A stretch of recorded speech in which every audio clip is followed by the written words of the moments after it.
What is going on, everybody? Welcome to your 30-second Java tutorial. And in this tutorial I'm going to be teaching you guys how to pass arrays into methods.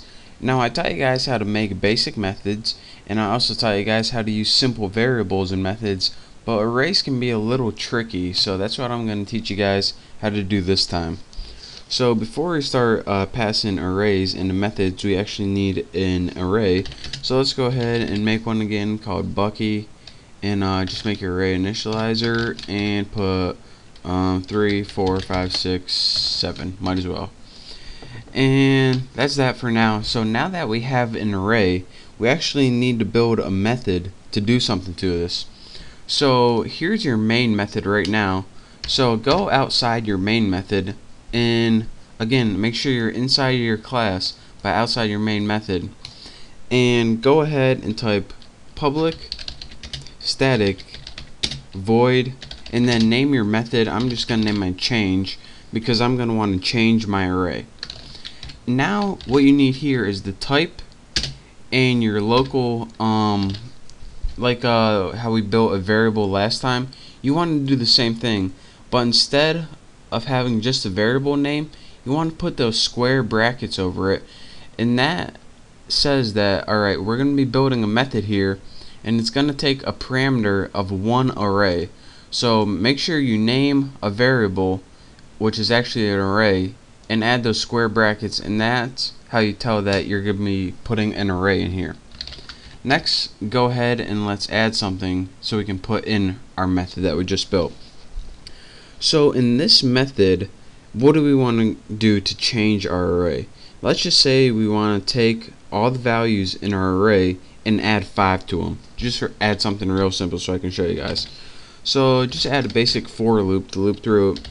But int counter, let me make sure I spell it right, set it equal to 0 because that's the first index. Counter is less than x length, and remember that's a built-in thing that Java knows. And then just add 1, and let's just put x counter and plus equal 5. And what this does right here is it takes all the indexes in the array and adds 5 to each value of them. So again, you should know what this does already. Don't forget to put it in a separate method aside from your main one.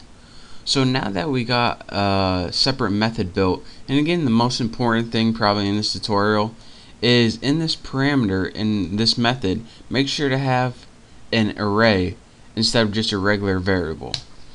So now back in our main method, what we want to do is just call the method.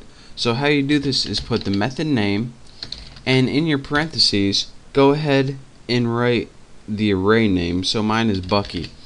And again, since Java already knows how long it is, you don't have to put how many elements, like 4 or 5. All you have to put is the name of the array. Since this is Bucky with this many elements, just put Bucky, and it knows automatically how many elements is supposed to pass into your array. So now our array is changed. So we made an array, we changed it, so now we just got to print it out on the screen so we can see it. So let's use that enhanced for loop that we talked about in the last tutorial. And once I get my parentheses, int y, again this is called Bucky, and let's just put system out print line, and we'll print y. So that should work, I believe. So let's go ahead and run this. And as you can see, the original array was 3, 4, 5, 6, 7, and our new array is 8, 9, 10, 11, 12. So it added 5 to the array which we wanted to do. So let me show you guys one last time what this does. We made an array like we did a million times called Bucky 3, 4, 5, 6, 7. We next said, alright, take that array Bucky and pass it into the method change, where it says, alright, where's the method change? Oh, it's down here. So I took that array. Now what am I supposed to do to it? Oh, take each of the values and add 5 to them. Alright, I did that. Now let's come back here. Alright, what do you want me to do next? Well, just print it all out on the screen, and we know how to do that from last time. So make an array, change it, print it out on the screen. And again, the syntax is a little different than making a regular method, so pay attention, especially that you don't need a number right here, and also that you need to define your array right here. So aside from that, it's pretty simple. So pay attention to that, play around with it, and get good at it. And then once you're good, you can move on to my next tutorial.